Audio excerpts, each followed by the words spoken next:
Good evening, ladies and gentlemen, and welcome to this evening's edition of The News, which today's edition is, of course, called The Local News.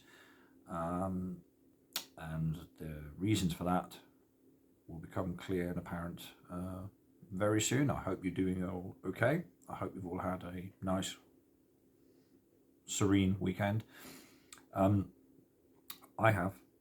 Though yesterday was an interesting day. It gave me a lot to ponder and think about because things became quite clear to me in terms of what we're sort of dealing with here and what is to be expected in the future, and most likely will intensify as well. So just to really recap on recent events is the purpose of this news item, as it were, because we like to sort of, I'd like to sort of talk about yesterday from my perspective, what I kind of experienced. And if anybody doesn't know what I'm talking about when I talk about yesterday, you can see my film footage on this channel. It's about 15 and a half minutes long, roughly. And it kind of documents the calamitous situation we are all in, regardless of what side of the fence you're on and regardless how knowledgeable anybody thinks they are on whichever side of the fence they're on. Fact of the matter is that what's going down is actually going down, and there's plenty of footage out there to prove it.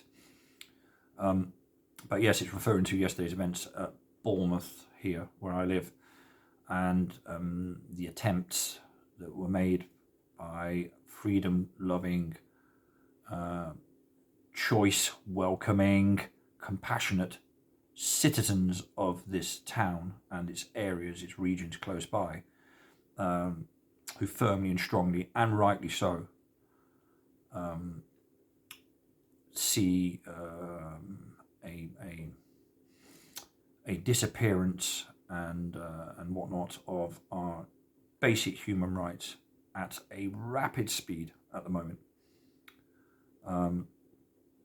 So rapid that Lewis Hamilton looks like he's going backwards on a scooter. So let's recap a little bit on yesterday. So what happened was I went to town to basically have a little walk around and spread a message, as I was mentioned earlier, with a friend of mine. And we made our way to the pier area of Bournemouth, down near the water. And I had a conversation with passers-by and all that sort of thing. I went and got a couple of coffees, had an interesting conversation in the cafe there, Cafe Prom, I think it's called, without throwing them under the bus. But that became almost a bit heated. I was having a conversation with one person, and it became a conversation with two, and then three, including murmurs of refusal to serve me and all that sort of stuff, because I, of course, went in there without a face mask because I quite like oxygen. Don't know about you. Anyway, that was resolved. We got our coffees and stuff like that. And what happened then was that I began to notice the one or two people trying their hardest to not look like police. And of course, they're the ones that are. So what ensued then was that basically I started making my way a little bit. I spoke to a couple of friends. We had a nice little chat. I mean, it was a Saturday afternoon. I mean, I'm talking about, it's funny, isn't it? The way I'm even explaining this is almost covert. It's almost like we've got to a point now where every movement we make is covert, has to be covert. I'll get it out of the way now. What on earth is the problem with people not being able to gather? What on earth is that all about? I know what they think it's about, but it's absolutely crazy. It's nuts. If you sit back and think about it and actually take a good look at it, it's so hard to understand how on earth everything is in this pickle right now. It's easy to blame people's compliance in terms of their complacency and all that sort of stuff, but to be honest with you, some of them they're so far gone they don't even know. They don't have no idea what's going on. Anyway, yeah, getting back to it. We all went for walks, and we started seeing police, or people who look like police, acting in very sort of strange manners, making movements towards us, this, that, and the other. Anyway, to focus on my movement, because I don't know about anybody else, I started heading towards Bournemouth Gardens. Nice place for a walk, by the way. And as far as I recall, not illegal to do so. Lockdown or no lockdown. And I'll get to that in a minute, because I actually had a conversation with a police officer about that when I was being read, not my rights because I wasn't arrested, but when I was given a dispersal order, and he was sort of lecturing me, albeit in a very nice and polite manner, and I was responding with questions to him, albeit, as he put it, in a bit of a pedantic manner. Anyway, so walking down there and having conversations, and in the meantime, obviously talking to friends on the phone and things like that, and whatever, you know. And in the distance, I see a friend being questioned because he was wearing a placard, basically appealing to people to pay good attention to their bodies, treat your bodies well, live healthily. And then all this other stuff, all this nonsense, injections, medication, and all the rest of it, is not necessary anyway. Now, I don't see any problem with that message, unless, of course, you're one of the psychopaths who are propagating the other message. And as I saw him engaged by these ladies and gents in high vises in the park, standing out from everybody else, keeping their distance from each other, wearing masks, armed with notepads. And when I saw that, I decided to switch my camera on and start filming a little bit, because as a concerned citizen, and as my phone has a camera built into it, I would be quite a fool to not make use of that gadgetry at my disposal. So that's exactly what I did. Went over, started filming a little bit, and I think it was the filming aspect of it that started to catch their eye, and although it's not illegal, they didn't like it, which brought me to their attention, of course. Now, people can say about that, well, you know, what are you filming for? You're obviously going to get approached, blah, blah, blah. Well, yeah, fine. But why is that even up for conversation? It's non-negotiable. If I want to film something, I'll film something. If I don't want to film something, I won't film something. It's that simple, really. I don't care if there's a lockdown, not a lockdown, park, no park, whatever. What are we even talking about here? That's why I called the video the new normal ? Because if you've got to start questioning your behaviours on that level already now, then we're in for a rough old ride, all of us. Already getting angry. Anyway, so my first question would be, and I made a couple of notes. Filming, for example. Now, I know that, having looked at other footage as well from yesterday, some people were interacting and filming, but also backing off very quickly when the police were approaching them. Now the question is filming an issue or not? Well, I don't believe it is. I'm not a lawyer, and I don't know the law inside and out, but I can base it on my past experiences, that, and even yesterday, and you'll see it on the video footage that I did, that on telling the police officer stood opposite me that I'm filming too, he put his thumb up like that next to his camera that he was carrying. Mr. Coppola, that was. Spielberg was on our coach. This was Coppola this time. Anyway, so clearly not an issue. I wasn't asked once to stop filming, but they did mention me filming being the reason, well, one of the reasons why they felt it was necessary to talk to me. I mean, it's just so pathetic, clutching at straws. But thinking about it, of course, in hindsight, it's not exactly surprised, is it? Because they couldn't really tell me the real reason why they stopped me, because the real reason would, in my opinion, suggest that their intelligence gathering, let's say, for want of a better word, would allegedly kind of lead them to recognizing me, perhaps. Just speculating, don't take my word for it, it's not a conspiracy theory. I'm just using my imagination, of course. Right, so one or two bullet points that I wrote down, and I'll do it I'm going all over the place in terms of direction to talk about it, because whilst I'm doing this video, I've just recently heard a couple of things from a friend of mine about what's been published in the local rag. And one of the points that was raised was that the people who were there had stage managed it all. Really. Think about how absurd that is. When you're accusing, through the papers, the local newspapers, people of stage managing an event in terms of what? In terms of arrests, in terms of spreading out all over town because we were forced to? I don't know. And there was no real gathering anyway. So I don't understand what that is. People felt obliged to kind of go in different directions. So I don't know what could be possibly stage managed there. In fact, if anything was stage managed, I would suggest that it would be the arrest of people in front of passers-by to put the fear of God up everyone else. In other words, you start thinking about acting free, then this is what might well happen to you. So that would be my interpretation of events. And I'd just like to say that the people who were arrested yesterday ended up getting de-arrested. And I believe, as far as I know, as far as I'm aware, and do correct me in the comments below if I'm getting this wrong, but I do believe they didn't even get fines. So why arrest them in the first place? So who's stage eventing what?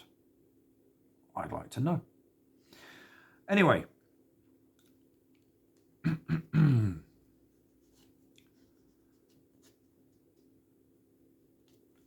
Later on in the park, Bournemouth Gardens, I had this interaction with the police officer, and I was flanked, as you do. And one thing I noticed was in that conversation, he never really asked me once what I was doing there. He didn't ask me if I had a face covering. He asked me later on in the conversation, because I made the point to him, well, you've not asked me what I'm doing here. And then when he realised, he then decided to kind of ask me, whereby I said to him, well, I live in a different part of town. It's a little bit miserable. It's not, and it is, like anywhere. It doesn't really matter. And I fancied hanging around in Boscombe Gardens. What's wrong with that kind of thing? And I could see he was tempted to spill the beans on why he felt he needs to question me. But that was just one of those many little shenanigans that were going on. In the meantime, my friend across there, on the other side of the pathway, with his placard, was being questioned and questioned and questioned and this and questioned about that. And it was just so ridiculous. It was so, And in the meantime, part two, there were people passing by, people walking around the back of me, behind the camera, business as usual, people walking their doggies, people walking their pushchairs, people holding hands. Nobody walking around with a little ID card saying this is a support bubble or anything like that. So, for me, it's clear what's going on. I'll let you to think about what you think on that one. Right. Now, the comeback of this, of course, is what's been put in the press. And there's one thing that I'd like to mention that is not only deplorable and totally off the mark, of course, and baseless, but it is also slanderous, and it's character assassination of the highest level.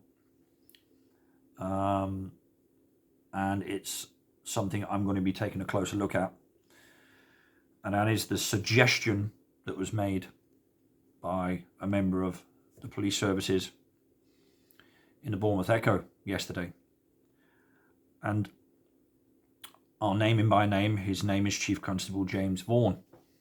And I'll just read one or two things out to you and see what you say. Or I won't see what you say because I won't know, because I can't hear you. But I'd like your response on this, because I personally think he's crossed the line. I'll read this to you. 1 second. I'll just find it. Bear with me. Okay. So after he's gone into detail about how, you know, Bournemouth is in a dire situation, there is an escalating risk, and all services are becoming under extraordinary strain, and all that. They love the word strain, don't they? There's so many strains here. I'm, you know, looking for me sieve. But anyway, he's talking about how it's a fundamental right for people to protest in this country. Long may that continue, really. And he's talking about how they've taken robust action, and how, you know, they engaged with the organisers of this protest earlier in the week to say enough is enough. And that they could do without people protesting and marching through Bournemouth when we can barely find beds and ambulances. You know, those ambulances that you see parked outside the hospitals that I see every day, outside Poole Hospital and Bournemouth Hospital, those ambulances that they can't find. Well, guess where they are? I've just told you, if you're watching this video, anybody, they're outside your hospitals, mate. Right? Lying to help people that are dying. Another lie. Or should I say economical with the truth. Right, now here is where he ramps up his narrative and says something that infuriates the hell out of me, I'll be honest with you.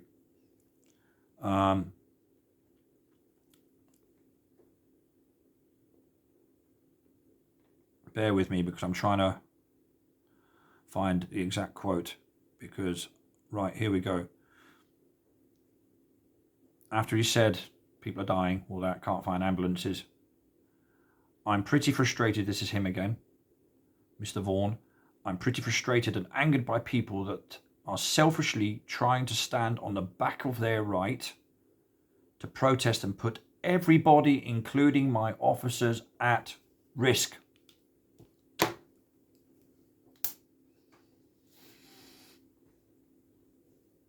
Now, I know how I'm interpreting that, and I think he knows as well, but just falls short of saying it. Right? When we talk about discrimination, then this is exactly what we're talking about here. The only way his officers and other people are at risk from people like myself who are minding their own business in their own way, whether we were planning on meeting people later on that day or not, the fact of the matter is, in that moment in time when I was approached by them, I was doing nothing wrong. Doesn't matter what we may or may not have planned. Who the hell do they think they are? Right? But to suggest that interacting with us is putting his officers at risk, think about that. This is where this is headed now. And he doesn't mean fisticuffs and scraps when he talked about us putting them at risk. Well, guess what we're not wearing that they wear? That's what he means. Right. He continues. Glasses. This protest activity is unhelpful and dangerously irresponsible. We are working to maximise the delivery of vaccines in this county, but every time we have to mess around with protesters, those pesky little protesters, like a stone in your shoe, those protesters who know not what they're on about, that's public resources that could be used effectively elsewhere. So not only is he not satisfied with suggesting that the fact that we don't walk around with the correct attire, basically is what he's saying, is putting the public and his officers at risk. By the way, his officers are the ones approaching me. I didn't approach them. They came to me. So I'm not putting anyone at risk. You could see how I was dressed, what I wasn't wearing, and everything else. So if you didn't want to put yourself at risk, what are you coming over to me for? I wasn't breaking any rules or laws. What's the problem? And I was using my camera. Big deal. And so what? What's the issue? And I'll raise that question again in a minute when I read something else to you about, well, what is the issue here, right? But to then talk about that public resources could have been used effectively elsewhere, well, I'll flip that round for you, Mr. Vaughan. The fact that those resources were available at all shows that they're not being needed elsewhere. Because if they were needed elsewhere, you wouldn't be in a park stopping two guys doing nothing wrong. Okay? So bear that in mind. Right.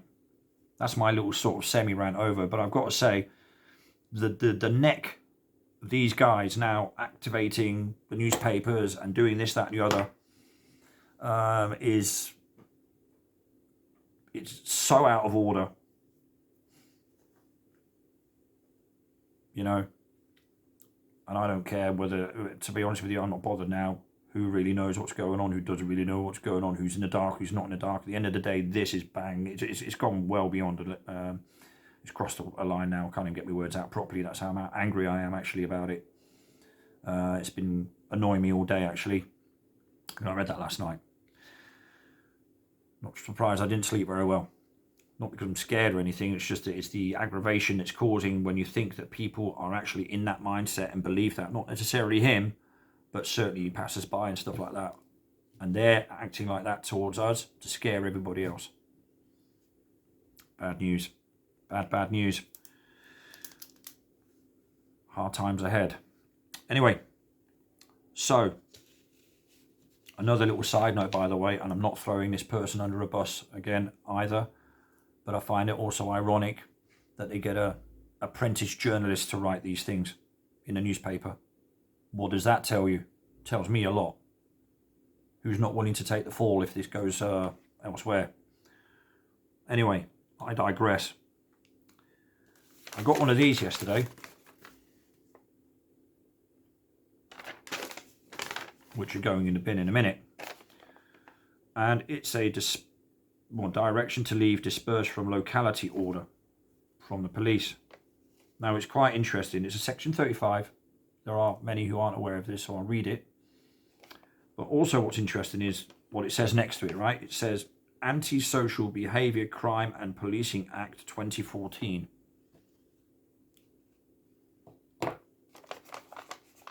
Antisocial behaviour. Where was I antisocial yesterday? Peter wasn't. Don't get it. So is this even the right section? Is it even the right notice? Should there even been a notice? I know the answer to that. It was a rhetorical question. Right. Now this is something that I questioned the police officer about yesterday when he read this to me on asking me then to sign it, which I couldn't sign properly because my hand was very shaky because it was very, very cold yesterday, right? But I then questioned him on it, wondering, well, what does he mean by this? I'll read it and then you'll know what I mean. So here's the section 35, and then it says, when your presence in that locality was likely in all the circumstances to cause or contribute to members of the public in the locality being harassed, alarmed, or distressed, or the occurrence of crime or disorder.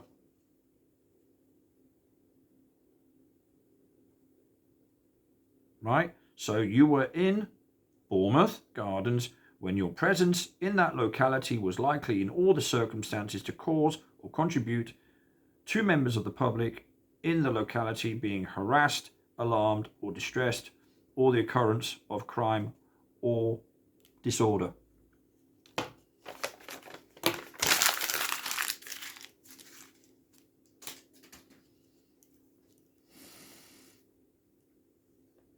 You can't make this up.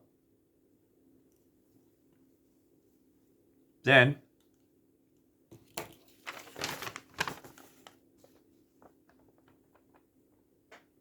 I was shown that. And quite interesting as well, that even the pier and all this area here, don't go fishing or surfing once you've got that 12-hour dispersal notice. So I had 12 hours to stay away from that area there. I even asked him a little bit facetiously, but I mean, if that's all he's going to get as a rebut from me, then that's not bad, is it? But I said to him, you know, so that means if I go into Bournemouth Town Centre to grab a kebab, that would be in breach, would it? He said, yes, it would be breach. I said, well, or I asked him, I said, well, okay, I can order one then, can I?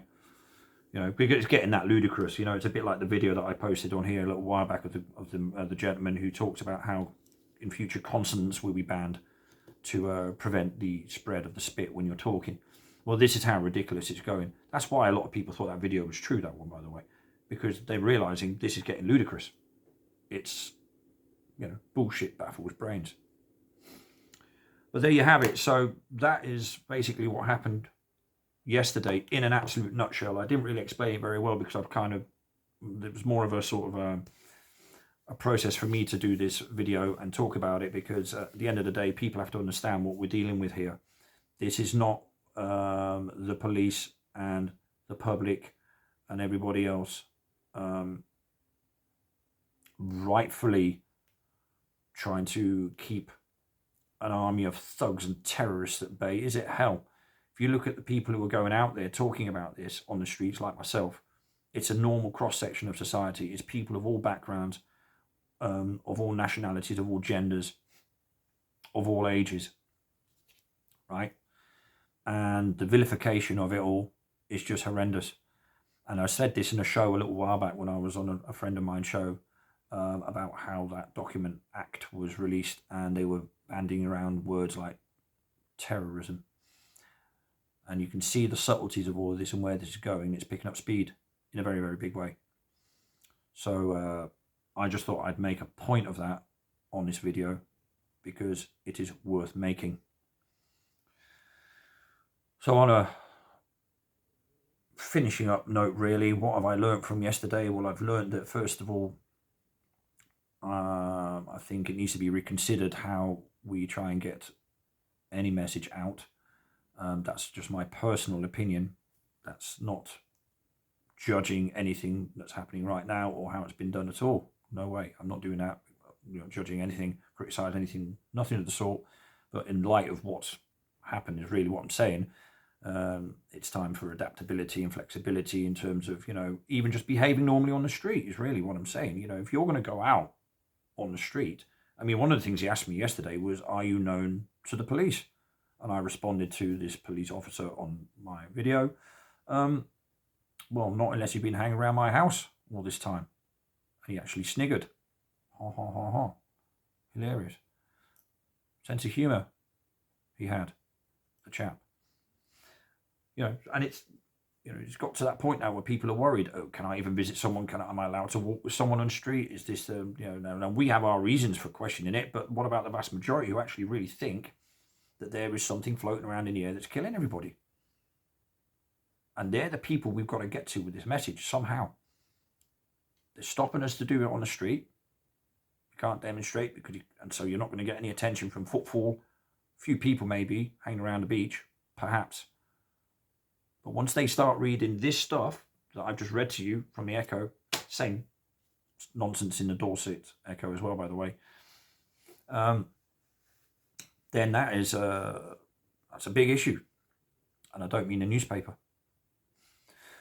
So there you go. So that's why I had a bit of a thought for 24 hours, because it's something that's serious. Seriously serious. Right.